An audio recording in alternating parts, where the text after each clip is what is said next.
All right, super. C'était finalement pour ma première présentation, j'avoue que je suis un peu nerveuse parce que je ne savais pas qu'il y aurait autant de monde qui allait se joindre. Je dis, je fais mon petit début en tant qu'enseignant et là, je me suis dit, je vais commencer un petit quelque chose de basic que je pense que tout le monde devrait comprendre. Et puis partir de là, ça me donnerait une idée qu'est-ce que j'aimerais enseigner pour plus tard. Est-ce que tout le monde me voit aussi? On me voit bien? Je suis pas super bonne en tout ce qui est... OK, excellent.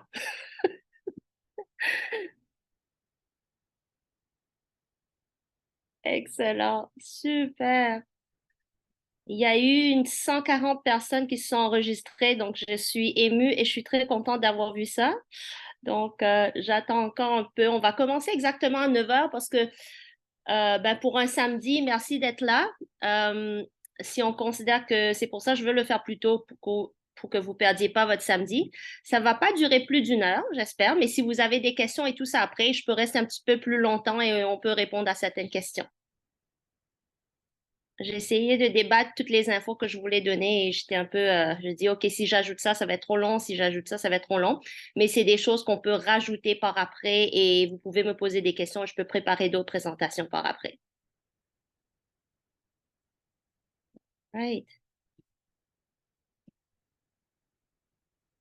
Ça va être enregistré aussi. J'aimerais que vous m'écriviez par après. S'il y a certains d'entre vous qui aimeraient recevoir l'enregistrement par après, je vais pouvoir l'envoyer, OK? Donc, je vais vous laisser mon courriel à la fin. Vous allez pouvoir m'écrire. Je vais pouvoir vous envoyer ça. Excellent.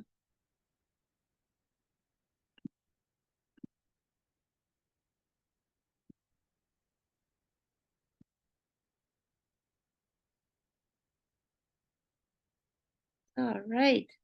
Donc, OK. On va commencer. Il y a encore beaucoup de personnes qui voulaient venir. Il y en a beaucoup qui m'ont dit qu'ils voulaient venir, mais ils aimeraient recevoir l'enregistrement. Donc, OK. Salut tout le monde. Merci d'être là. Un samedi matin, on va se réveiller avec plein de termes techniques et neurologiques. Ça va être fun. Je ne sais pas si je vais vous faire vous endormir. J'espère le rendre assez intéressant pour tout le monde. Je vais vous partager mon écran, OK? Donc, je vais commencer le petit PowerPoint et voilà. Et je vais aller enlever ça. Slideshow. OK, débutons cette affaire. Des fois, j'ai tendance à parler trop vite quand je suis nerveuse. Vous m'arrêtez, vous me posez des questions, ça va être le fun. All right. Bon. OK, une seconde que je trouve comment enlever mon petit. Excellent. All right. Salut tout le monde. Donc, merci d'être là. Donc, cette présentation, ça fait longtemps que j'y pense, ça fait longtemps que je travaille, que je trouve que il y avait beaucoup de questions que je me posais à l'école. Il y a eu beaucoup de questions aussi que je me posais par après avoir terminé l'école.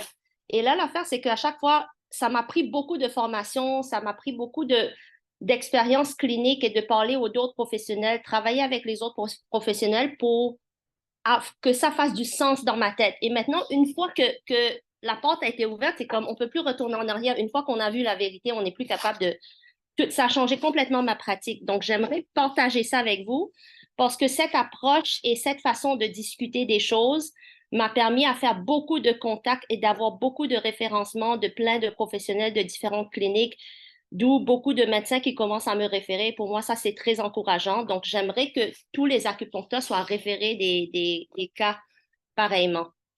Donc, voilà. Donc, moi, ce que j'aimerais faire, c'est expliquer l'acupuncture d'une façon en termes médicaux. Mais en termes médicaux, l'acupuncture a un gros effet en termes neurologiques. Nos points d'acupuncture affectent le système nerveux. Donc, c'est parce que chaque point d'acupuncture qu'on fait, on parle au cerveau et le cerveau envoie des messages d'homéostasie. Donc, si on comprend exactement chaque point d'acupuncture, l'effet que ça fait et chaque point vise quel nerf ou quelle zone et crée une analgésie à tel niveau, là, on arrive à mieux faire des stratégies. Donc moi, j'ai gradué en 2014 et dès la sortie de l'école, j'ai été chanceuse. J'ai pu faire mon stage à la clinique de la douleur à l'hôpital Maisonneuve-Rosemont. Donc ça, c'était fun parce que j'ai pu avoir des gros cas cliniques très lourds. Et en termes de douleur, parce que pour moi, l'acupuncture, on dit toujours l'acupuncture est efficace en douleur, mais je voulais comprendre. Oui, cette combinaison des points, ça aide, on augmente la sérotonine, l'endorphine, mais comment ça augmente l'endorphine et la sérotonine? Donc, c'était ça mon questionnement. Ce qui m'a aidé beaucoup parce que j'étais massothérapeute depuis très longtemps. J'ai fait un mentorat personnalisé et depuis le début de ma carrière, j'ai eu la chance de travailler avec un des thérapeutes, massothérapeutes sportifs, un des seuls à l'époque qui était enregistré avec l'INS, l'Institut national de sport, ce qui fait que j'ai eu la chance de travailler dès le départ, tu sais, avec des athlètes de haut niveau, beaucoup d'Olympiens. Donc, j'ai pu voir beaucoup d'Olympiens, j'ai pu les assister dans leur quête de la médaille d'or. Et d'ailleurs, beaucoup de mes athlètes d'ici là sont revenus avec des médailles. Ça, c'était fantastique. Donc, masso et acupuncture, après, avec les deux techniques, on m'a recruté avec Hockey Canada, donc l'équipe nationale division féminine, et j'ai eu la chance de travailler avec eux depuis beaucoup d'années, 5 ans que j'ai travaillé avec eux. J'ai eu la chance de voyager avec l'équipe, aller aux compétitions internationales. Et là, moi, avec cette expérience que j'ai eue, ce qui est arrivé, c'est que ce qui a rendu intéressant, c'est que j'ai travaillé depuis le début de mon mentorat en massage sportif. C'était des cliniques, ça a toujours été des cliniques pluridisciplinaires. J'ai toujours travaillé avec des ostéos, des physios. Il y en a beaucoup au début, je me souviens, c'est comme ils ne veulent pas référer. Il y a un peu d'ego des fois dans ce domaine où c'est mon client, moi, je ne veux pas te donner, c'est le client à toi, je ne veux pas te montrer des choses parce que tu vas me voler la clientèle. Il y avait beaucoup de ça, mais j'ai eu la chance de rencontrer quelques thérapeutes qui étaient très bons, qui m'ont enseigné des choses, avec qui on a eu des longues conversations. Donc, au fil des années, j'ai accumulé, j'ai compris un peu comment les physios travaillent, j'ai compris comment les ostéos travaillent. On s'échangeait des informations techniques, etc. Ils m'apprenaient des petits trucs, des petites mobilisations, des choses que je pouvais rajouter à ma technique en acu qui m'aident à avancer encore plus rapidement avec mes patients. Donc, cette idée de comprendre que juste être acupuncteur ne suffit pas pour vraiment, des fois, il y a beaucoup de problématiques qui sont complexes. On ne peut pas dire que juste l'acupuncture va suffire. Des fois, si on comprend bien ce que les autres font, on est capable de combiner, de travailler ensemble. On peut voir un cas et avoir 3 thérapeutes. Moi, je vais travailler sur la partie inflammatoire, douleur. L'autre va travailler sur la partie mécanique et une autre personne va travailler sur la partie réhabilitation. Donc, si tout le monde travaille ensemble, ça va encore plus vite et le patient est gagnant. Et quand le patient est gagnant, n'ayez pas peur de référer parce qu'à chaque fois, on se dit on va perdre notre client, mais ça a toujours été pour moi, ça a été le contraire. À chaque fois, j'ai toujours référé, les gens apprécient et je reçois toujours 3 et 5 autres personnes de plus. Donc, j'ai jamais eu de problème à avoir des nouveaux clients. Moi, j'essaie de régler le problème et j'ai toujours eu des références et au contraire, c'est comme encore plus de références que je m'attendais. Donc, c'est pas perdant de travailler avec les autres. Donc, pour moi, avec cette idée, j'ai fondé ma clinique. Donc, Atelier Palestra, maintenant, on est 10 personnes. Physiothérapie, ostéopathie, massothérapie, Feldenkrais, qui est une technique de réhabilitation par neuroplasticité. Et je travaille en collaboration maintenant avec une clinique médicale Quatuor, Quatuor, qui est une clinique médicale privée. Donc, il y a plusieurs médecins spécialistes, des orthopédistes, des cardiologues, des radiologues et tout ça. Donc, j'ai la chance de travailler avec eux ici. Donc, ça, c'est un peu mon parcours, tu sais, dans les débuts, mes premières années, avec juste un groupe de massothérapeutes, mais à l'intérieur d'une clinique plurie. Les athlètes que j'ai accompagnés avec Valérie, Mélanie, peut-être que vous reconnaissez dans les photos. Ça, c'est parmi les voyages. J'ai eu la chance de remporter les médailles d'or. C'est la beauté de travailler avec une équipe sportive quand c'est un sport d'équipe, c'est que tout le monde remporte la médaille. Je ne savais pas. J'ai découvert ça pendant qu'on remportait la médaille. C'est une belle surprise. Donc, moi, ma mission, comme je vous ai un peu expliqué, c'est que l'acupuncture soit reconnue par d'autres professionnels de la santé. C'est que c'est incroyable ce qu'on est capable de faire, mais c'est incroyable à quel point personne nous comprend. Et beaucoup d'autres médecins, j'ai eu une présentation avec les médecins et une chose qu'ils m'ont dit, ils disent, on sait c'est quoi, mais au fait, on sait rien de l'acupuncture. Donc, on ne réfère pas si un de nos patients va nous dire qu'ils veulent faire l'acupuncture, ben, tant mieux, c'est de bon.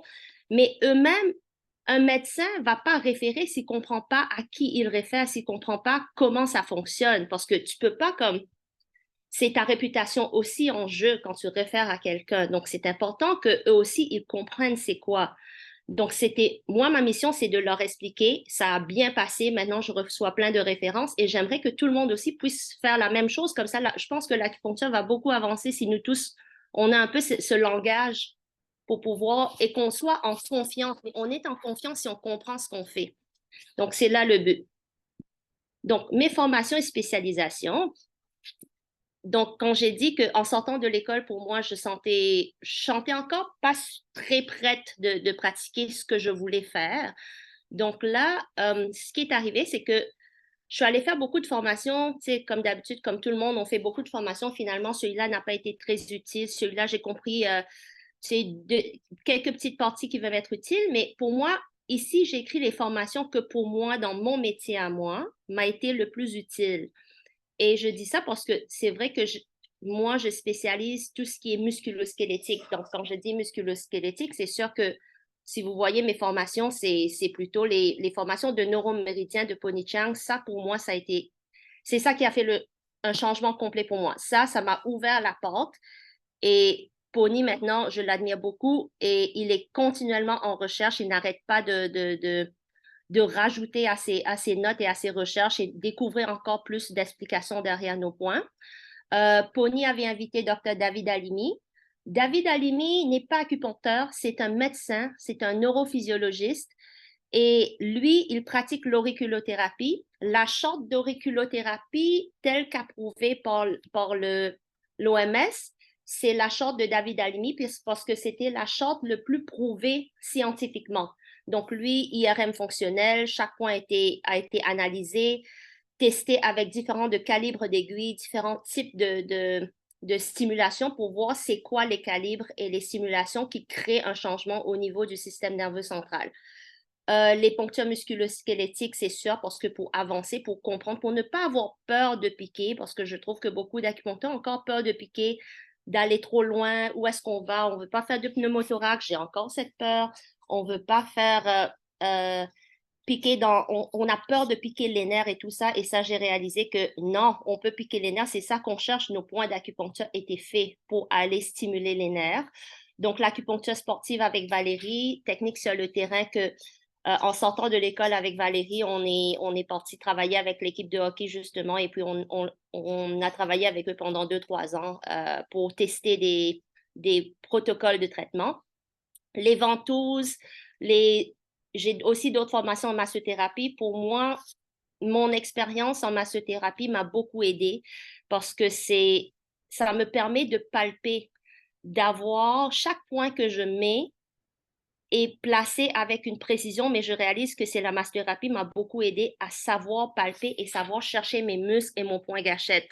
Donc, c'est pas juste un point que j'apprends par cœur dans quelle distance, c'est vraiment avec la palpation que je vais chercher mes points. Et puis, pour apprendre un peu plus loin, il y a des formations de dissection qui sont disponibles pour les ACU. Je l'ai fait à Toronto parce que c'est des petits groupes privés où j'avais la chance de disséquer moi-même le corps et je pouvais disséquer les parties qui m'intéressaient parce que si j'étais intéressée dans le cou, j'ai disséqué le cou et le visage, j'ai disséqué les parties de la jambe que je voulais voir. On a tout ouvert, on a regardé tous les organes et il y a beaucoup de choses qui m'ont vraiment ouvert les yeux, disons. Donc, spécialisation sportive neurologique, les douleurs chroniques. Pour moi, c'est comme douleur chronique, je travaille beaucoup avec l'électricité, donc la neuroacupuncture et l'auriculothérapie. Je vais vous expliquer comment maintenant j'applique toutes ces techniques quand je vais traiter un cas. Donc, moi maintenant, à date, tout le monde, ça va bien, je vous ai pas, c'est pas trop plate. OK. Donc là, ce que je vais vous expliquer. Là, on rentre un petit peu plus dans l'explication. OK, voyons. Oups, attendez une seconde. OK, je retourne un peu en arrière. Comment je fais pour retourner en arrière? Bon, OK. Douleur nociceptive. La première chose, je veux classifier la douleur parce que l'acupuncture, on dit toujours, ça fonctionne bien avec la douleur. Si ça fonctionne bien avec la douleur, comment on fait si on a expliqué à quelqu'un comment ça coupe la douleur, pourquoi? il faut comprendre d'abord la douleur. Et ça, je trouve qu'on n'a pas passé assez de temps et que c'est important pour nous, les acupuncteurs, surtout, de comprendre cela. En termes d'acupuncture, l'effet qu'on a, on a un effet sur ces 3 couches de douleur. Donc, la première couche, c'est la douleur la plus simple, la douleur nociceptive. La douleur nociceptive, c'est la douleur qu'on connaît. Tu t'es cogné le pouce, tu as mal au pouce. Bon, tu as mal au pouce, c'est juste le système nerveux périphérique envoie des signaux de douleur, nociception, qui remontent au cerveau. C'est d'origine mécanique, inflammatoire, thermale, chimique. Donc ça répond à acétaminophène, ibuprofène, ce que veut dire ton Tylenol, ton Advil de régulier, ton anti-inflammatoire. Ça inclut aussi la codéine, la morphine. Même si c'est plus fort, ça reste quand même une douleur juste comme localisée. Ça ne va pas plus loin. Ça a juste été un coup, ça fait mal, comme je me suis fracturé le bras la fois passée et on m'a donné de la morphine, mais ça reste une douleur nociceptive. C'est la douleur, le système nerveux envoie des messages, OK, c'est très grave, donc la douleur est plus élevée. Plus la douleur est élevée, plus on donne quelque chose de plus fort comme codéine, morphine. Mais on reste dans la première catégorie de douleur nociceptive. Maintenant, cette douleur, des fois, ce n'est pas résolu, ça peut aller un peu plus loin. Donc là, si ça va plus loin, douleur neurogène, ou ça s'appelle aussi douleur de désafférentation. Qu'est-ce qui arrive dans ce cas-là? Maintenant, tu as reçu un coup, pareil, mais cette fois-ci, ton nerf a été blessé. C'est le nerf qui est lésé. Quand je dis le nerf est blessé, le nerf, il y a la gaine de myéline. Est-ce que c'est juste la gaine de myéline qui est écrasée? Des fois, c'est les axones à l'intérieur aussi qui sont blessés. Mais les axones à l'intérieur blessés, exemple, névrome. On a tous peut-être eu en clinique des cas de névrome, c'est des douleurs, on l'affecte, ça fait du bien, etc. Mais je vais vous montrer, vous expliquer maintenant, il y a des façons de l'avoir, des fois de régler ces problèmes en 1-2 traitements et c'est fini. C'est juste à comprendre où est-ce que vous avez besoin de couper le signal. Parce que le nerf lui-même est lésé. Si le nerf lui-même est lésé, on ne veut pas piquer directement sur le nerf, il est blessé. Tu vas envoyer encore plus de signal à ce niveau. Tu veux aller proximal au nerf parce que quand on va proximal au nerf, on est capable en acupuncture d'accélérer le processus de la guérison des nerfs parce que les nerfs guérissent plus vite en proximal proche de la moelle et guérissent beaucoup plus lent en distal. Ça, je pense que j'ai les notes quelque part, mais je vais le mettre dans une autre présentation comme on peut aller un peu plus loin. Mais le nerf peut guérir et on a réalisé qu'avec l'acupuncture, qu'on rajoute en plus l'électricité, le fait de passer le message en distal et le nerf, c'est des messages efférents qui vont vers les extrémités. Le nerf guérit et les gaines de myéline, on stimule les cellules de Schwann qui produisent la gaine de myéline pour aider le nerf à guérir plus vite. Donc, il y a des techniques aussi pour faire ça. Mais les douleurs neurogènes, souvent des fois, les douleurs, il faut comprendre une chose, les blessures nerveuses, il y a au moins 3 à 5 catégories de blessures nerveuses. Je ne vais pas rentrer en détail de ça, mais des catégories grade 1 à 2, 3, le nerf peut guérir et nous, en acupuncture, on peut accélérer et aider ce processus pour que la guérison ne soit pas pathologique, parce que ça existe des guérisons pathologiques et on va rentrer plus tard dans les douleurs nociplastiques centralisées où ça reste dans des douleurs neurogènes, mais un peu plus graves. Donc là, des fois, ça commence à devenir un peu plus difficile à traiter. Ça répond moins bien à l'acupuncture, mais il faut savoir quelle technique choisir. Donc, dans ces cas-ci, en médecine, dans notre système de santé, c'est là où des fois, vous allez voir que vos patients vont venir avec des prescriptions de prégabaline, gabapentin, clonazepam. C'est des antidépresseurs ou anticonvulsivants. Donc, des fois, c'est ça, on se pose la question, mais c'est juste des douleurs. Pourquoi mon patient vient avec des prescriptions d'antidépresseurs? Parce que c'est une douleur neurogène, ça affecte le système nerveux. Les antidépresseurs, les anticonvulsivants créent un espèce de bloc neural et il engourdit le système nerveux. Mais c'est systémique, alors que nous, en tant qu'acupuncteur, on est capable de bloquer juste le nerf qui est visé, le nerf qui est pathologique. Donc, c'est là où, en acupuncture, j'ai réalisé que nous, on est bien mieux à traiter ce genre de douleur que ces médicaments. Et ici, si on a une bonne collaboration avec la médecine, là, j'arrive à traiter et puis les médecins ils font les suivis de temps en temps avec le patient, sachant que le patient est en train de me voir et ils sont capables d'aller réduire justement les prescriptions. Donc maintenant, les douleurs nociplastiques, ça c'est merci à Julie Dorval qui m'a corrigé ça un peu parce que Ça, j'ai appris tout ça avec Dr. Halimi qui a passé à travers tout ce genre de douleur et c'est là où j'ai commencé à mettre de l'ordre pour nous, les acupuncteurs. Euh, Dr. Halimi, tu sais, il y a comme, tu sais, des fois les termes anatomiques ont changé avec les années. On appelait ça douleur psychogène, mais maintenant, c'est plus connu comme douleur nociplastique ou la douleur centralisée. Psychogène, maintenant, qu'est-ce que ça veut dire? Le nerf est blessé, tout ça, mais maintenant, le nerf, le message nociceptif, il y a un triage qui se fait avant de se rendre au cerveau. Donc, avant de se rendre au cerveau, le triage que ça fait, si c'est juste une douleur nociceptive, ça passe direct, ça passe par le tronc cérébral, le thalamus fait un petit triage, tout va bien, il va direct au niveau de la somatotopie. Somatotopie, si vous ne savez pas, c'est quoi? C'est au niveau du cortex cérébral. C'est les ondes du cerveau. Je pense que j'ai un PowerPoint, je vais vous montrer ça peut-être ici. Somatotopie dans le cortex, donc on connaît tous cette image, la zone des jambes, des pieds, etc.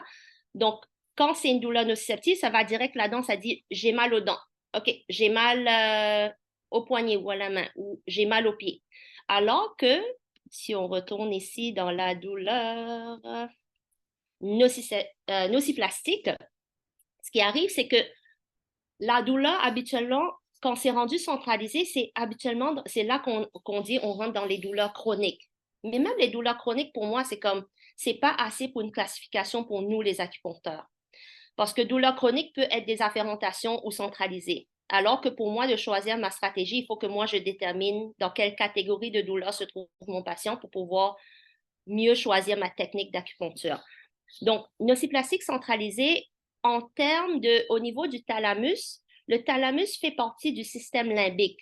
Le système limbique, c'est notre, comme l'amygdale et tout ça se trouve là-dedans, c'est notre cerveau reptilien. Donc, c'est là où il y a notre mémoire, nos traumatismes, psychotiques, tous nos troubles psychologiques qu'on a eu dans le passé, notre mémoire de douleur. Donc, ce qui fait que j'ai peur de la douleur. À cause que j'ai peur de la douleur, mon cerveau me dit que j'ai mal ici pour que je crée un réflexe de protection. Disons, si j'ai cogné mon pouce nociceptive, mais c'est devenu une douleur nociplastique, j'ai cogné mon pouce parce que quelqu'un que j'ai peur, tu sais, j'ai peur de cette personne m'a frappé ici. À chaque fois que quelqu'un touche mon pouce, j'ai un réflexe, disons, de peur qui se fait. Et à chaque fois, je réveille la douleur. Parce que la mémoire en termes du système limbique n'arrête pas de recréer cette connexion avec la zone de la somatotopie et recréer le lien. Donc, quand on dit la douleur existe vraiment, la douleur est réelle, mais il faut comprendre que la pathologie se trouve au système nerveux central. Donc, c'est pour ça, des fois, il y a beaucoup de cas qu'on traite et on dit ça fonctionne pas, ça fonctionne pas. Donc, qu'est-ce qu'on fait? Donc là, c'est pour ça, une fois qu'on comprend ça, quand vous voyez vos patients, déjà, en posant les questions, ça vous donne une idée. Si vous voyez votre patient très anxieux, le patient est très à peur, tu sais, c'est comme, oh, ne me touchez pas là. Déjà, ça dit que c'est une personne déjà dans la douleur psychogène parce qu'il y a certaines personnes plus prédisposées pour ce genre de douleur quand ils ont déjà beaucoup d'anxiété. Donc, par exemple, la fibromyalgie se trouve dans cette catégorie de douleur. La douleur syndrome régional complexe douloureux se trouve dans cette catégorie de douleur. Pourquoi fibromyalgie? Regarde, ça affecte la plupart du temps des femmes d'un certain âge parce qu'il y a comme une espèce de fatigue chronique. Fatigue chronique devient fatigue mentale. Fatigue mentale devient comme... Ils sont très, très vulnérables psychologiquement. Donc, la douleur psychogène est plus apte à se présenter. Donc, on voyait des patients comme ça. Donc, là, je vais vous dire c'est quoi les stratégies, quel genre de technique qui va mieux fonctionner avec eux. Donc, ça, c'est Julie Dorval m'a partagé ça. C'était un extrait d'une recherche, d'un document de recherche. J'ai écrit si vous voulez en lire plus, j'ai écrit tout ça ici. Donc, c'est ça confirme tout ça. Donc, finalement, il y a Dr. Halimi, d'autres médecins, d'autres chercheurs qui ont mis les mêmes classifications. Donc maintenant, nous, quand on fait l'acupuncture, qu'est-ce qui arrive? Donc ça dépend de ça. Quand on met l'aiguille, juste le fait d'avoir mis l'aiguille, on a déjà un effet. Ça n'a pas besoin d'être sur un point d'acupuncture. Déjà, regarde, en dedans de 2 cm, il y a un petit cocktail chimique qui se fait aussitôt qu'on met une aiguille. Nos aiguilles sont stériles, donc il n'y a pas d'infection, mais ils créent un réflexe de réaction. Donc, le réflexe de réaction, tout ce qui est sécrété, voici ce qui est tout sécrété. CGRP, mieux connu sous CGRP, mais en français, c'est peptides reliés au gène de la calcitonine que j'arrive jamais à m'en souvenir. J'appelle juste CGRP, ça va. Regarde ce que ça fait, ça répare les tissus. Donc, déjà, juste en mettant une aiguille, vous créez comme déjà un encouragement pour essayer de réparer les tissus dans cette zone. Globules rouges, globules blanches, bien sûr. L'histamine, donc c'est pour ça, des fois, on pique, vous voyez la rougeur, et on voit la rougeur, certaines personnes disent, ça me donne envie de me gratter. Ben oui, cette personne a plus d'histamine que d'autres, ça va le créer, l'effet de rougeur, etc., plus dans cette zone. Facteur de croissance du nerf, c'est pour ça que je dis l'acupuncture va aider les nerfs à guérir beaucoup plus vite. Les acides aminés, les neurotransmetteurs, parce que neurotransmetteurs, ton cerveau va essayer de comprendre qu'est-ce qui se passe. Donc, on allume le cerveau. Prostaglandine impliquée dans l'inflammation, etc. Donc, ça, si jamais c'est sur un point qui n'est pas sur un méridien, pas un point d'acupuncture, qu'est-ce qui arrive si on pique dans les zones des points d'acupuncture maintenant? Nos points d'acupuncture sont des zones riches en nerfs et en vaisseaux sanguins.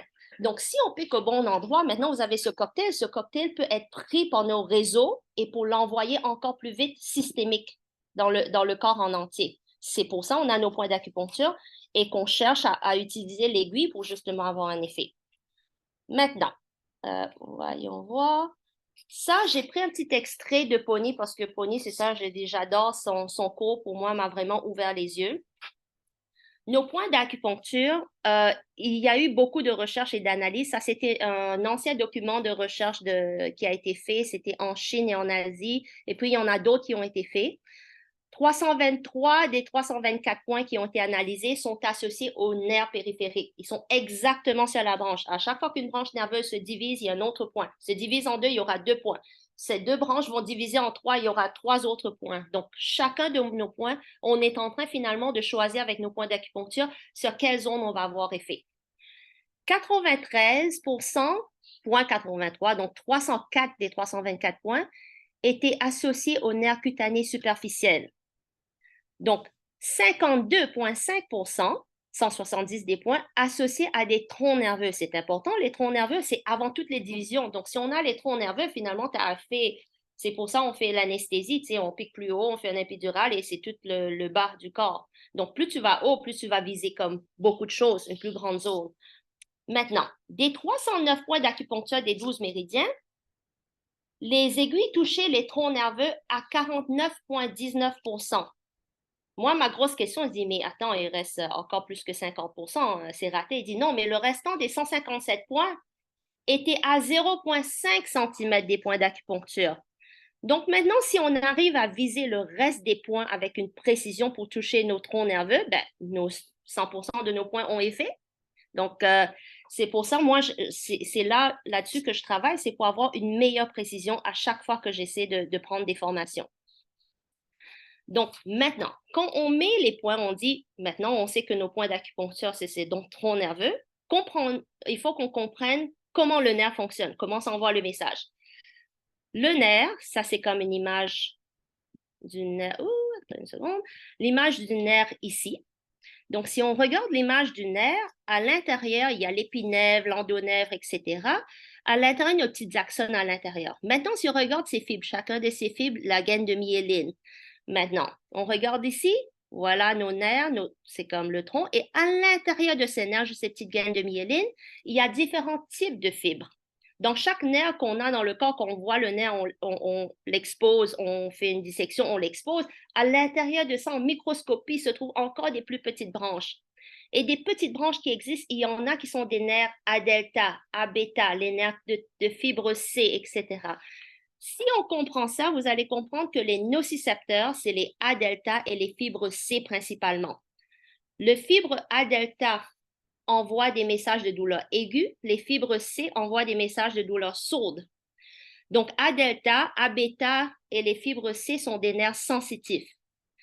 Ce qui fait que pourquoi on fait l'acupuncture et pourquoi on met l'électricité, c'est pour ça que j'utilise beaucoup l'électricité, une fois que j'ai compris ça, parce que l'électricité stimule les fibres bêta. Si on crée plus de sensations en termes des fibres bêta, ça inhibe les fibres A, delta, C d'envoyer leur message, c'est-à-dire on coupe déjà la sensation de douleur parce qu'on a créé une autre sensation non douloureuse. Donc, c'est important qu'on met l'électricité, qu'on ne va pas jusqu'à le niveau de douleur, parce que si on crée trop de douleur avec nos stimulations électriques, on est en train aussi de stimuler les fibres nociceptives. Le but, c'est de les inhiber. Donc, on doit créer une autre sensation qui est non nociceptive pour pouvoir inhiber ceux qui envoient le message nociceptif.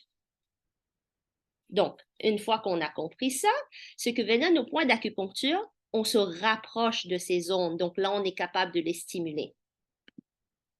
Donc, effet segmentaire. Donc, on a parlé de théorie du portillon à l'école et je réalise que des fois, est-ce qu'on a bien compris la théorie du portillon? Je pensais on l'avait appris un peu par cœur et quand je suis sortie de l'école, j'ai dit, je pense que je l'ai compris et au fur et à mesure que je fais des lectures que j'ai étudiées sous Alimi, sous Pony, là, finalement, j'ai dit, OK, je ne l'ai pas finalement très bien compris. Donc là, maintenant, qu'est-ce qu'on fait? On a une douleur ici, ça c'est au niveau de la peau, disons, ça c'est le pouce. On s'est cogné. Les fibres A, delta, les fibres B, fibres C, comme vous voyez ici, c'est eux qui envoient le message de douleur. Ils passent par en arrière, ils passent dans la moelle. La moelle remonte. Regardez ici, quand je disais le tronc cérébral, c'est le premier fil. Notre théorie du portillon, c'est à ce niveau, au niveau du tronc cérébral. Tronc cérébral, le premier fil se trouve ici. Il remonte thalamus, quand je vous ai dit thalamus, système limbique, c'est au centre. Et puis, il s'en va au niveau du cortex où il va nous dire si c'est la main, le bras, le pied, qu'est-ce qui a mal. On est encore dans la douleur nociceptive. Quand on fait un point d'acupuncture et on ajoute l'électricité ou fait d'autres points, on est en train d'inhiber à ce niveau. Donc, on commence à inhiber au premier niveau, premier neurone, juste ici, la première connexion. Donc, ce qui veut dire, au lieu que 100% du signal de douleur passe ici, on fait passer peut-être juste comme 50%, 30%, etc. Donc, déjà, la douleur diminue. Donc, le temps d'arriver en haut, là, ça va stimuler d'autres choses. Il y a un autre système qu'on va rentrer là-dedans dans le prochain panneau. Donc là, ici, quand on fait ça, aussi, qu'est-ce qui arrive automatiquement au niveau des locales de la poncture? On stimule l'activation des interneurones inhibitrices. L'encéphaline, la dynorphine, la bêta-endorphine, ce sont dans plusieurs catégories d'endorphines. L'endorphine, c'est comme nos opiacés naturels. Donc, finalement, on crée notre propre niveau d'opiacés et nos points d'acupuncture augmentent les opiacés et en plus, je rajoute l'électricité, je coupe aussi le signal ici. Donc, des fois, c'est pour ça que la personne est toujours surprise, c'est mais pourquoi j'ai presque plus mal? J'ai tellement activé plein de choses inhibitrices que finalement, la personne comprend plus, c'est comme j'ai pas mal. Mais il faut comprendre maintenant, si on sait comment faire une stratégie, là, on coupe la douleur, il faut aussi traiter le problème. Donc, c'est un problème de dos, il va falloir que vous le traitez aussi. Là, pour l'instant, pour aujourd'hui, je parle juste en termes de douleur, OK? Je ne vais pas expliquer tout le traitement, mais tantôt, je vais vous montrer comme un exemple de traitement de sciatalgie et comment je fais pour traiter un peu la musculature et en même temps traiter à ce niveau. Donc, ça, c'est niveau 1. L'autre avant que je vous ai dit, c'est au niveau du théorie du portillon, effet segmentaire, nos points locaux qu'on fait. Maintenant, l'effet extrasegmentaire, CIDN, ça, c'est quand en acupuncture, vous faites des points qui sont des points qu'on dit, t'as mal au coude, on fait des points à la cheville, etc. Et les gens disent, ah, wow, comment vous faites ce petit point plus loin, coupe l'effet de douleur. Là, on est en train de jouer au niveau du CIDN. CIDN, c'est le principe, c'est la nociception inhibe la nociception. Tu as mal au pouce, je te donne une claque, finalement, tu penses à la claque que je t'ai donnée à la face, ça fait mal, tu as oublié ta douleur au pouce. C'est un peu cette idée, mais nos points d'acupuncture, on ne veut pas faire aussi mal que ça, mais l'effet de Dutchy est important. L'effet de Dutchy, quand la personne ressent, ça passe au cerveau avant que l'autre signal de douleur passe. Donc là, ça inhibe à ce niveau. Mais ça, c'est un signal descendant. Le premier dans l'effet segmentaire, c'est le signal ascendant. On inhibe le signal nociceptif qui monte au cerveau. Dans le CIDN, on envoie des signaux descendants pour contrer les autres effets un peu généraux dans le corps. C'est un effet beaucoup plus systémique, plus général. Donc, là, la plupart de nos points d'acupuncture sont des effets au niveau du CIDN où on joue au niveau du cerveau pour envoyer des signaux descendants. Donc, quand le cerveau détecte trop de douleurs, trop de sensations, il va sécréter des peptides opioïdes endogènes. Ça, c'est au niveau du PAG. Je ne sais pas si j'ai mentionné. Ah oui, stimule la substance grise périapédicale. J'ai du mal à leur dire. C'est du PAG, je l'appelle PAG. Donc, le PAG, c'est au niveau du cerveau. Quand il détecte trop de signal, il sécrète des substances pour créer des opioïdes, une baisse de perception de la douleur généralisée dans le corps. Mais ça, c'est en termes douleur nociceptive, CIDN ou le technique de théorie du portillon fonctionne. Donc, poncture locale, poncture distale, dans les douleurs neurogènes et les douleurs nociceptives, ça fonctionne bien. Maintenant, attention, la technique CIDN, les ponctures à distance, ça dépend, ça peut fonctionner.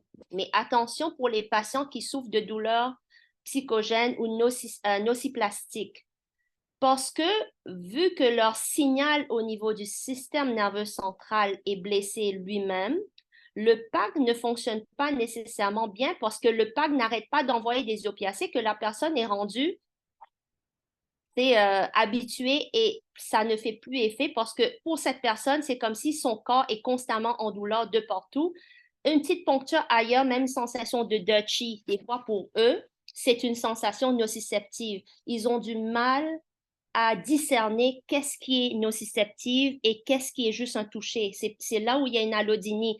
Tu les touches et pour eux, juste le petit toucher, c'est comme ça fait trop mal. Donc, ça peut être à cause d'une douleur neurogène, le nerf est blessé, mais ça peut être à cause d'une douleur système nerveux central généralisé. Donc, il faut faire attention parce qu'en faisant des points à distance, des fois, ils ont tendance, leur cerveau le prend comme j'ai encore plus mal. C'est là où les techniques, quand on dit travailler le chêne, c'est là où c'est important d'aller travailler le chêne, ce qui veut dire auriculothérapie, crânio. On veut accéder les points qui les calment. On veut leur faire ton petit yin-tang, tous tes points d'auriculo, tous tes points de crânio, ces techniques vont mieux fonctionner dans ce sens-là. OK? Est-ce que, à date, parce que là, c'est beaucoup d'infos, avez-vous des questions? Je vais prendre des petites questions juste là, juste pour être sûr que je ne vous perds pas trop.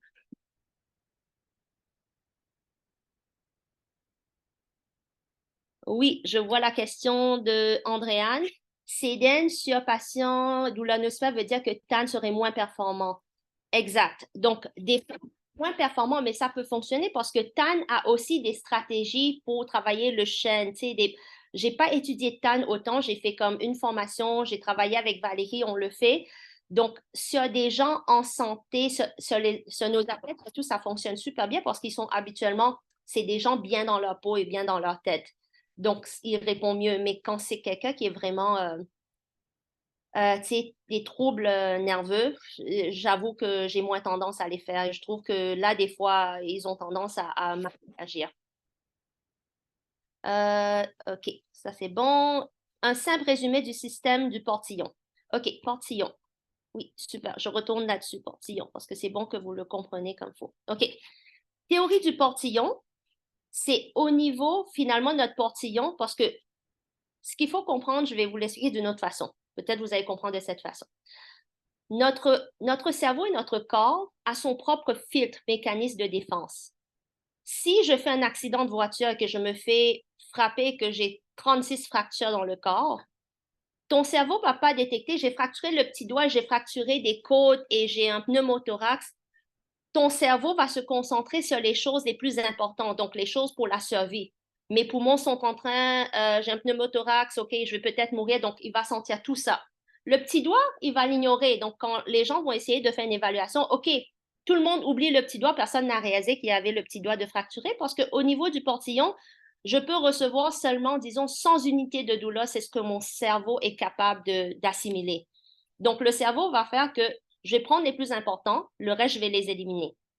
Donc, pareillement pour une douleur, quand on a une douleur qu'on traîne en acupuncture, si j'envoie d'autres messages non douloureux, c'est ça l'important, non douloureuses, les techniques de poncture à distance ont créé d'autres sensations, le fait vous voyez tellement de signaux ici au niveau de la moelle qui remonte, il va choisir et il va inhiber au terme des douleurs, des sensations de douleur, il va les couper. C'est pour ça que notre cerveau, finalement, ne détecte pas autant de douleurs parce qu'on a créé plein d'autres sensations dans le corps. On a réveillé d'autres parties du cerveau. Le cerveau se concentre dans plein de choses qui sont non douloureuses et finalement, finalement réalise que la douleur n'est pas si importante. Et finalement, c'est comme ça qu'on en ressort. Est-ce que ça répond mieux? Est-ce que... OK. C'est bon, Thomas? Est-ce que ça a répondu à ta question? Oh, pas de réponse. Thomas, je ne sais pas si ça c'était clair. Sinon, après, on peut en repasser. OK. Donc là, bon, c'est ça. En termes... Oh, je vais juste regarder. OK, c'est bon.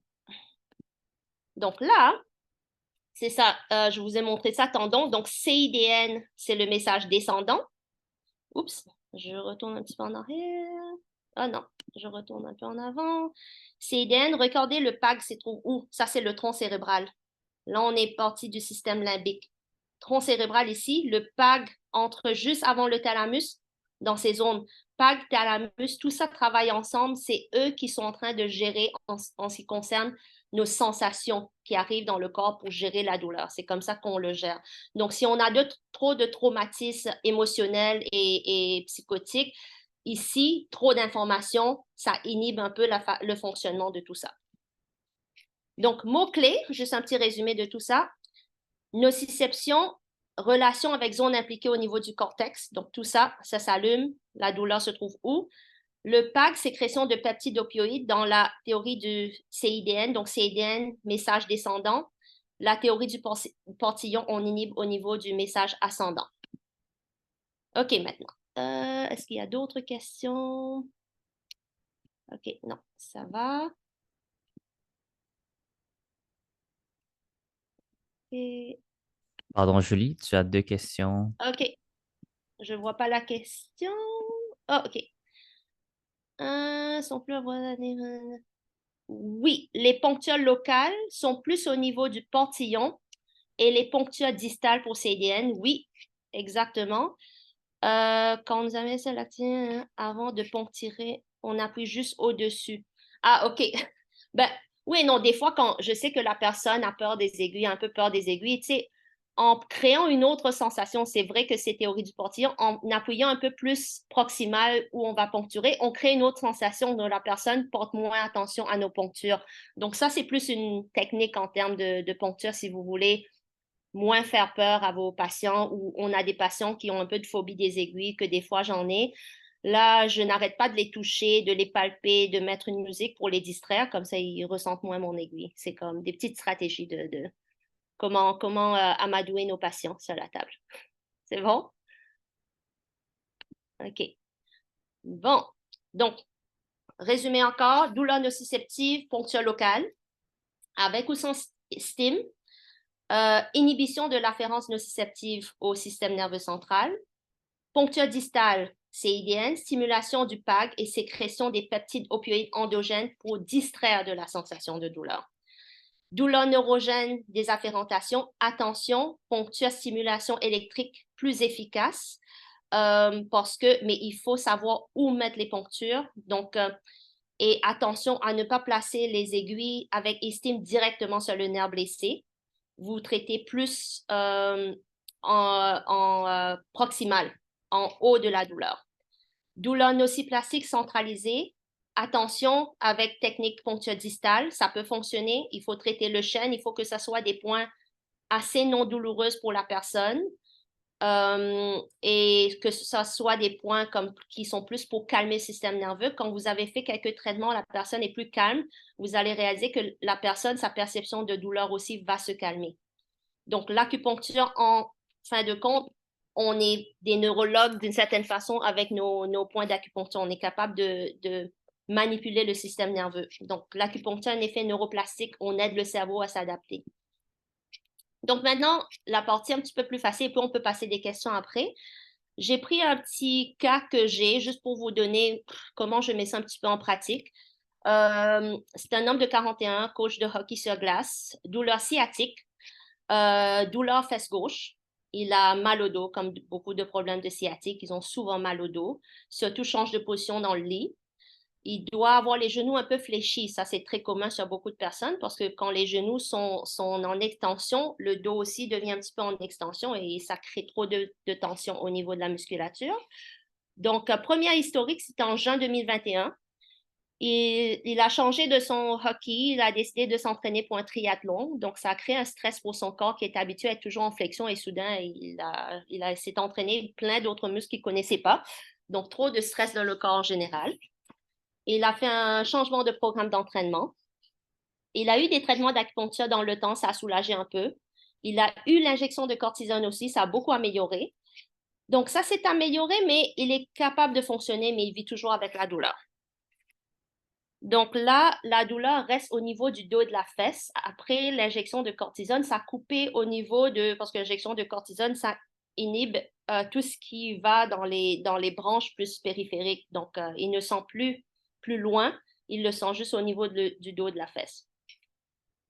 S'il est assis du sofa, c'est quand on est dans le sofa, on est un peu plus écrasé, plus enfoncé, plus en flexion, et puis c'est difficile qu'on est en flexion trop longtemps de se relever. La dernière injection date de plus d'1 an. Moi, j'ai tendance, honnêtement, en clinique, je prends beaucoup les rapports IRM. J'aime regarder, je demande toujours le rapport IRM. Et ça, c'est une autre chose que j'aimerais éventuellement parler à la radiologue, qui est une amie à moi, de préparer ensemble une formation pour les acupuncteurs de comment lire un petit rapport IRM de base, de comprendre des terminologies. Donc, ça peut-être, j'aimerais le faire, c'est en discussion. Donc, rapport IRM, je ne vais pas passer à travers de tout ça, mais juste pour dire que L5S1, c'est important parce que la discopathie, il y a des discopathies partout parce que ça fait longtemps qu'il fait du sport, ce gars-là. Discopathie important, bombement discal circonférentiel, ce qui veut dire ça, le bombement, c'est ressorti partout en circonférentiel, partout en dehors de la vertèbre, plus protrusion postéro-centrale à base large, un peu plus large. Donc, pour moi, ça, c'est important. Petite nodularité se rajouter, entraînant un important effet de masse sur l'émergence de la racine S1 gauche. Donc, quand c'est rendu, ce qu'on doit comprendre, pour moi, ça ne m'inquiète pas les hernies discales, j'en traite beaucoup. Je peux avoir des gens hernies discales et on les ramène et puis ils font plein de sports et ils participent encore aux Olympiques. Ça, c'est pas si grave si le bombement et l'hernie n'est pas si important parce que si la personne mécaniquement est bien placée, a des muscles de support, les muscles stabilisateurs sont forts, les muscles stabilisateurs vont prendre la relève de la structure. Notre colonne vertébrale est la structure de base. Lui, il est blessé, mais si tes structures, tes poteaux de support sont forts, ben, ton corps va jamais savoir qu'il a vraiment un problème parce que tu dois créer le support. Mais le support dépend de tes muscles stabilisateurs et de la musculature du dos. Donc, c'est pour ça qu'on dit, travaillez vos stabilisateurs, travaillez les abdominaux. Abdominaux, c'est pas ton grand droit sais, ton grand ça sert à rien, là, c'est juste pour être beau, ça te donne ton six-pack, mais autre que ça, bof, je me casse pas la tête de ça. Je peux avoir quelqu'un avec un bon petit embonpoint, mais il a des bons muscles stabilisateurs, je me casse pas la tête.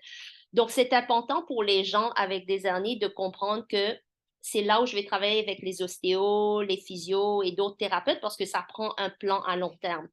Moi, je suis juste là pour gérer la douleur dans ces cas-là. Donc ça, une personne qui a quelque chose de ça, je les avise dès le début que je peux seulement juste jouer un rôle dans la gestion de la douleur et la gestion des spasmes musculaires. Mais pour le reste, c'est leur entraînement qui va faire la différence. Donc, ça aussi, des petits rapports IRM, des petites explications. J'ai pas envie de trop passer du temps parce que chez lui, c'est ça, il y a des changements qui ont été faits, sténoses qui ont eu lieu, des petits sténoses foraminales qui ont lieu que on peut plus retourner en arrière. Donc, il faut savoir qu'on ne va pas créer de miracle dans ce cas-là. Donc, quand j'ai un cas, je travaille, moi, ma spécialisation, c'est tout ce qui est musculo-squelettique. Donc, c'est sûr que observation est important. Savoir faire les tests physiques ou tests spécifiques, c'est important. Et d'ailleurs, je remercie Francis Letourneau qui va donner des formations de tests physiques parce que je trouve qu'on en a besoin. Donc, ça, pour ceux qui travaillent beaucoup en clinique pluri avec des physios, c'est fun de connaître vos tests parce que ça va changer qu'est-ce que vous allez viser en termes d'acupuncture, quel muscle vous allez devoir relâcher. Palpation, c'est quand même important. Je trouve qu'on en acupuncture, on palpe pas assez en termes musculaires pour savoir reconnaître les muscles qui sont sous tension, parce que des fois, la personne, verbalement, peut pas le dire, mais en palpant, je découvre des choses qui m'ont pas dit. Euh, donc, il y a beaucoup de lectures et beaucoup de formations qui existent à ce niveau. Tu sais, Matt Callison avec sa formation de sport. Francis Détourné en train de faire les tests musculaires, etc. Donc, je vous encourage à voir ça. Donc, observation, je veux juste vous faire remarquer deux petites choses. Regardez son extension. Voyez comment le ventre est poussé en arrière. Son bassin est dévié. Son bassin, il est en attitude antérieure. Donc, l'affaire, vous voyez comment c'est cambré dans le bas du dos parce qu'il est trop en extension. À partir de son L3, L4, L5, c'est à partir de là que ça courbe. Donc, pour moi, ça, c'est pas normal. On n'est pas censé, il devrait être un petit peu plus droit et ça se courber de là avec une meilleure. Il y a trop de mouvements ici, donc ça crée beaucoup de stress dans son bas du dos. Et regardez ici sa flexion latérale, ça c'est plus intéressant. Vous voyez comment flexion latérale gauche est beaucoup mieux que celle à droite. Qu'est-ce que ça dit? C'est le carré des lombes qui fait qu'on est capable de faire une flexion latérale. Donc, ça me dit que son carré des lombes droit, ça va bien. Son carré des lombes gauche, ça ne peut pas étirer, c'est trop raide. Donc, déjà en voyant ça, ça me donne une idée qu'est-ce que je veux viser en termes de traitement. Donc, là, je vais jouer la vidéo. J'ai filmé carrément mon traitement et je vais vous le raconter pendant que ça joue, OK?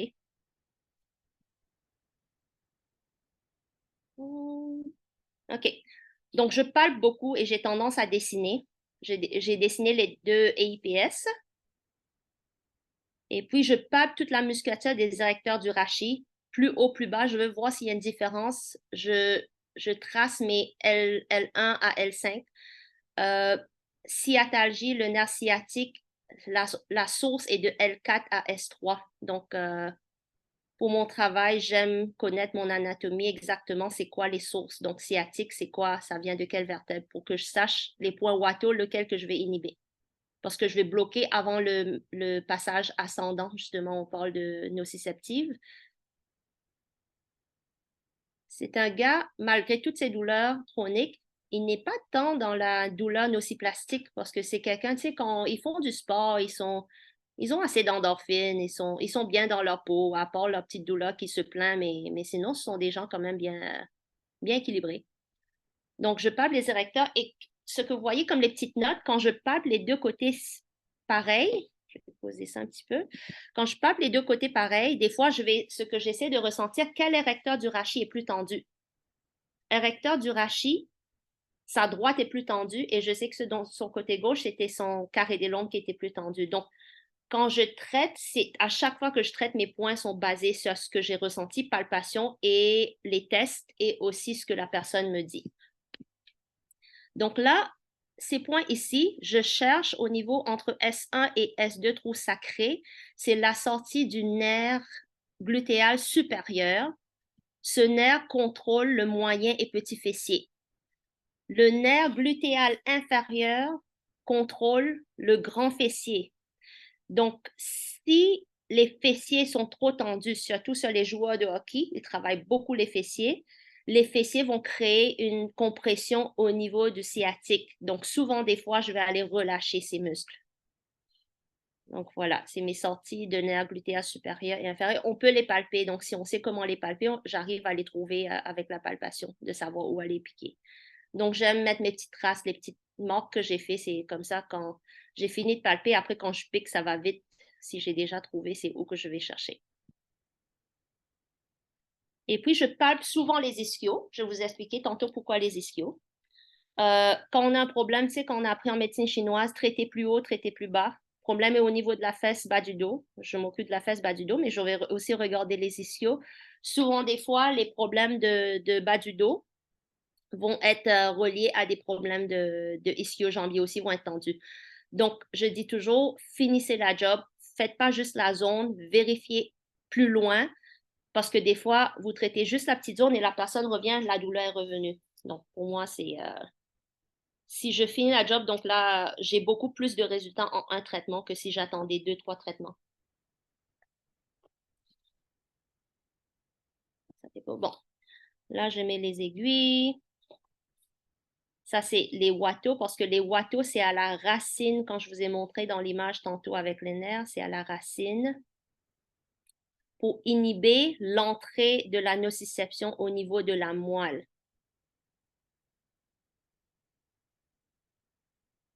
Je vais aller chercher les érecteurs du rachis. Je peux les mettre juste en latéral pour traverser le plus de fibres possible. Mon nerf glutéal supérieur et inférieur, toujours avec un 3 tunes. Des fois, ça me prend un 5 tunes et même j'ai réalisé sur certaines personnes qui sont beaucoup plus enrobées du bas que ça me prend, je pense, un 6 tunes que je viens d'aller chercher. Parce que je vise le nerf. Je sais qu'on a dit il ne faut pas piquer le nerf, mais il faut savoir le faire. Et le nerf, un nerf en santé, une gaine de myéline, c'est difficile de le piquer. C'est presque impossible de l'endommager, à moins que vous savez que la personne a un dommage myéline. Mais c'est pour ça que j'ai dit dans les douleurs neurogènes, on ne pique pas localement parce qu'on sait que le nerf est endommagé. On va plus loin. Mais le nerf, on peut avoir un aiguille directement sur le nerf et ne pas avoir mal. Sauf qu'on met l'électricité, on va le sentir, on va avoir le contrôle du mouvement. Donc là, je continue, c'est ça, je vais aller relâcher l'ischio. Ça, c'est un 36. Un 36, le 37, je le prends toujours pour palpation parce que 37, c'est au milieu, mais des fois, je vais faire plus latéral ou médial si c'est plus le semi-tendineux membraneux ou bien si c'est plus le biceps fémoral qui est étendu. Ton 40 vessie est un super bon point. Je mets le doigt, ce que j'ai fait ici, c'est j'ai palpé l'artère, on sent le pouls et mon poing est juste latéral au pouls. C'est pour ça que je garde mon pouce sur le pouls pour savoir que je vise directement le nerf. Le nerf est juste à côté de l'artère. Donc, si je trouve l'artère, je peux trouver le nerf. Ça, c'est comme ma stratégie complète pour la plupart des problèmes de sciatalgie et de douleur de dos. Donc, mes points Watto basés sur la palpation, quelle musculature est plus tendue. Et puis, au niveau des fessiers, pour aller relâcher tout ce qui est fessier, mon nerf glutéal inférieur va aussi traiter le piriforme. Si je sens le besoin, je vais aller chercher aussi des points gâchettes du piriforme. Et puis, toujours vérifier l'ischio. Et j'ai complété par, on a toujours appris le point 57 vessie et tout ça, ça traite les problèmes de bas du dos. Ben justement, à cause du lien avec la sciatique, la branche. C'est la branche distale de la sciatique. Et voilà. Et si vous avez le bon point, regardez le mouvement. Si vous êtes directement sur un nerf, vous contrôlez. Vous devrez être capable de voir le mouvement des muscles à chaque fois si le point est bien placé. C'est pour ça, quand je parlais de la... je vais faire pause ici. Quand je vous ai parlé de la précision des points, si votre point est vraiment bien placé, vous devrez avoir le contrôle du corps, carrément. C'est comme si vous tenez la télécommande du corps, vous pouvez dire au corps quoi faire. Maintenant, cette partie que je vais vous montrer, c'est je vais piquer au niveau des carrés des lombes. Et regardez, ça, c'est un 3 tunes, mais regardez comment c'est pris. Ça, c'est une formation avec Pony, il l'enseigne comme ça. Je pense que Sylvain Cardinal aussi l'enseigne comme ça maintenant. Donc, jusqu'ici, vous pouvez piquer avec un 3 tunes. Remarquez que je prends avec mes doigts, je fais une compression de la peau. Vous pouvez piquer jusqu'au corps vertébral, parce qu'au corps vertébral se trouve le psoas. Donc, si vous atteignez le corps vertébral, vous atteignez le psoas et vous êtes capable de relâcher les gros fléchisseurs de la hanche. J'ai ralenti la vidéo parce qu'avant, c'était trop rapide, personne ne comprenait ce que je faisais. Et remarquez, quand je mets les aiguilles, surtout les grosses ponctures, je prends mon temps. J'essaie de ressentir avec les doigts. Faites pas trop vite. Ressentez toutes les couches que vous traversez. À un moment donné, vous développez cette dextérité, vous développez ce ressenti.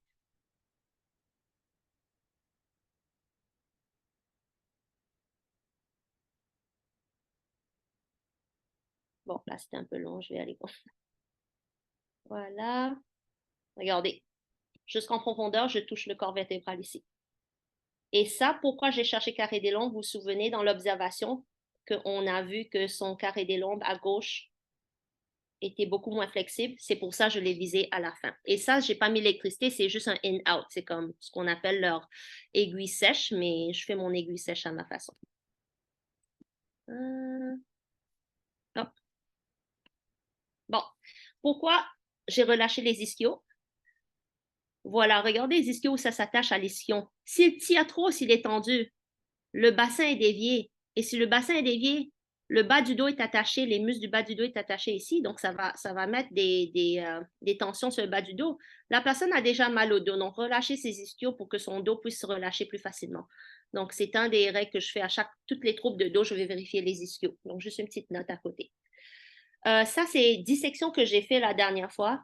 Excusez l'image, je ne suis pas très bonne en dissection. Je fais un massacre de ce pauvre corps, la pauvre personne qui nous a donné le corps. Et bon, je me sens mal pour lui. Il y a des questions. Une seconde.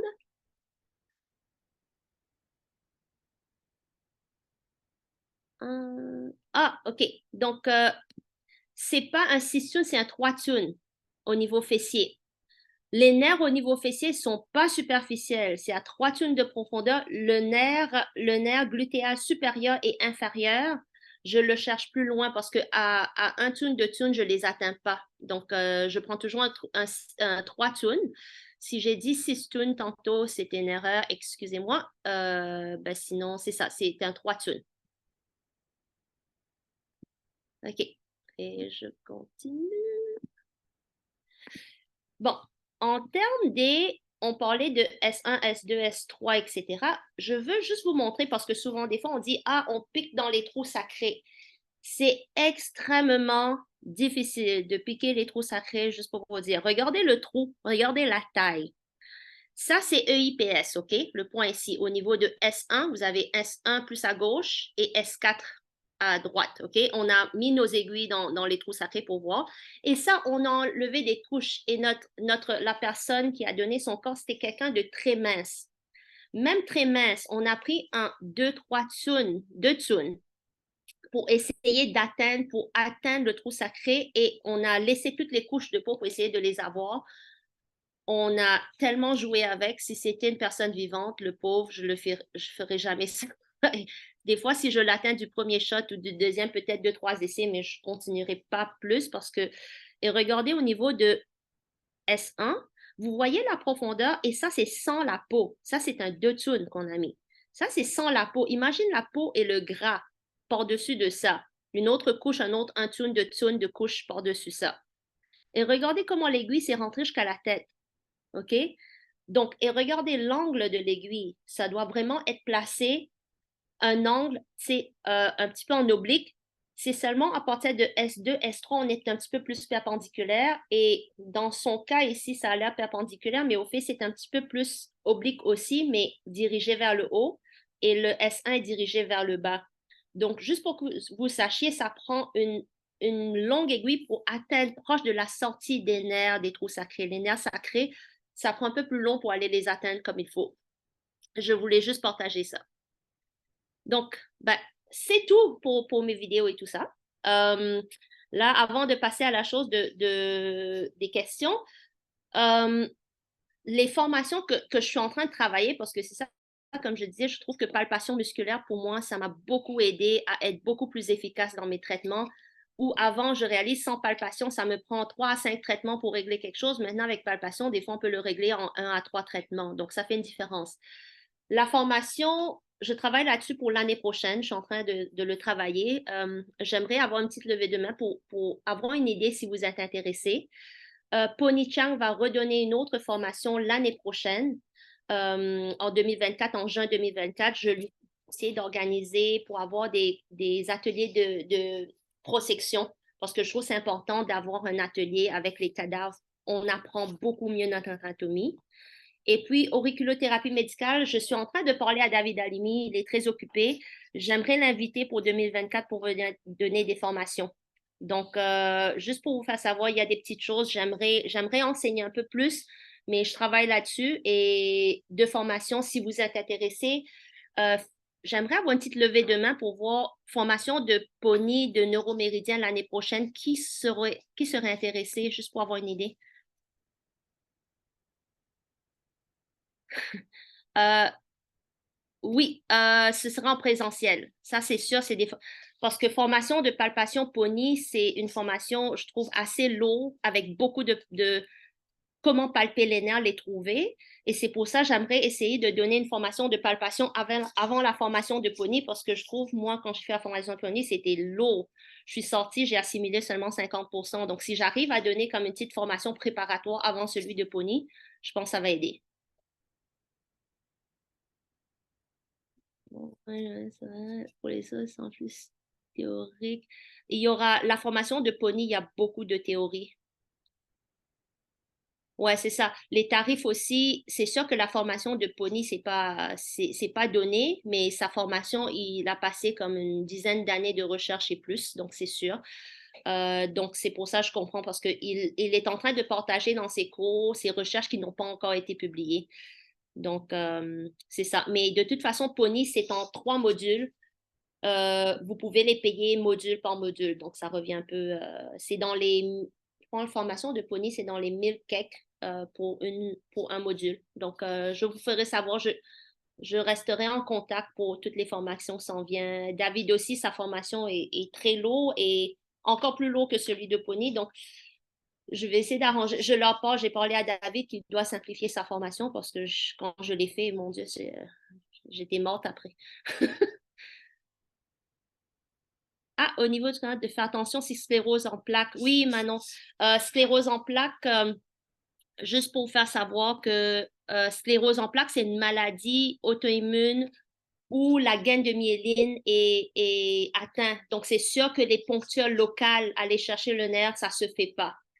Il y a des zones de nerfs qui ne sont pas blessées, on le sait, parce que la personne, vous pouvez palper et toucher, la personne n'a pas mal, vous pouvez faire ça, mais si vous ne voulez pas prendre de chance, ne piquez même pas en termes des points spécifiques et des points locaux, et surtout pas en profondeur, parce que la gaine de myéline en profondeur et tout ça, les gros troncs nerveux sont endommagés. Donc oui, à faire attention là-dessus. Euh, ah oui, formation pré-Alimi. Oh, t'as raison, Michel, parce que j'avoue que Alimi aussi, j'ai lu son livre avant et même j'ai fait sa formation, je suis comme wow. Mais Alimi est super dynamique. Il l'explique tellement bien. Et j'avoue que la formation d'Alimi, son livre est super compliqué. Si vous essayez de lire son livre, j'ai été perdue. C'est trop technique. Et il utilise des vieux termes. Et je pourrais faire comme une petite base, quelque chose, un autre petit webinaire de 1 heure, 2 heures pour Préalimi. Comme ça, quand vous arrivez à lui, parce qu'il y a des questions, je me souviens quand j'ai fait le cours, tout le monde posait les mêmes questions. Donc, si je peux répondre déjà à ces questions, comme ça, on arrive à Alimi, ça va passer vite. Et sur répondeur aussi, je pense. Ouais, je vais essayer. OK, c'est bon, c'est des idées. Anatomie à colorier. Ah, Michel, ça va être un peu difficile, l'anatomie à colorier, les petits nerfs avec juste des petits fils, je pense. Je pense qu'il existe des livres d'anatomie à colorier. Je vous les suggère. OK, quoi d'autre? Bon, c'est tout. Ben, merci beaucoup. Attendez une seconde, comment je sors de là, moi?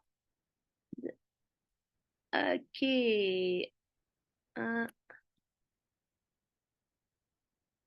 OK. Bon. Ah, OK, super. Je suis alors à 10h06, pas pire. Ça va tout le monde? C'était OK pour vous, cette présentation?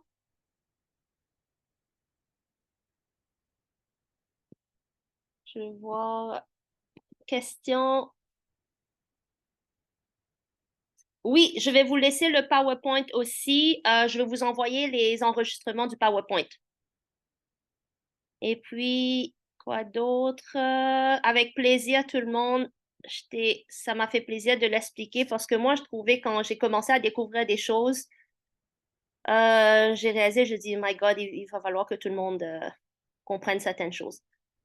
OK, c'est bon, mais c'est excellent. Mais je vais rester en contact. Vous pouvez m'écrire. Euh, donc, moi, mon courriel, je vais vous laisser mon courriel ici. Où est-ce que je peux taper ça? Hmm, Mon courriel, je vous le mets, mon courriel personnel. N'envoyez pas trop de courriels à la fois. Mais s'il y a des choses, des suggestions ou des choses que vous seriez intéressé, vous pouvez m'écrire et je répondrai du mieux que je peux. Et des fois, je suis occupée, mais c'est bon. OK, excellent. Merci tout le monde. Un instant, Julie. Oui, oui, oui. Ah, Caroline Dufour a demandé, sur la vidéo, tu mets l'électricité du distal vers le proximal? Je mets du proximal au distal, c'est comme on a appris à l'école. Mais j'ai réalisé que ça n'avait pas tellement d'importance parce que le courant passe pareil. Mais disons, quand il y a une blessure neurogène, disons, j'aurais tendance à l'emmener vers distal, vers la blessure pour que le courant passe et que les nutriments passent au niveau du nerf pour qu'il guérisse le nerf plus vite. Ça aussi, c'est une autre formation. Il y a d'autres professeurs qui écrivent beaucoup sur comment utiliser l'électricité. On peut aller encore plus loin dans ces domaines pour aller chercher comment manipuler l'électricité. Il y a des micro-courants. Ce qu'on utilise, c'est des millicourants. Il y a même des micro-courants. Donc, on peut aller très loin, mais je pense peut-être ça va être une autre formation. Mais sinon, je dirais que oui, la plupart du temps, c'est proximal à distal. Et je pense qu'on ne voit pas ton courriel dans la Ah, conversation shoot. en bas. Tu peux m'aider, Ivan, et montrer mon Hmm. courriel. Est-ce que je suis en Hmm. train de bien le faire? Ah, type on.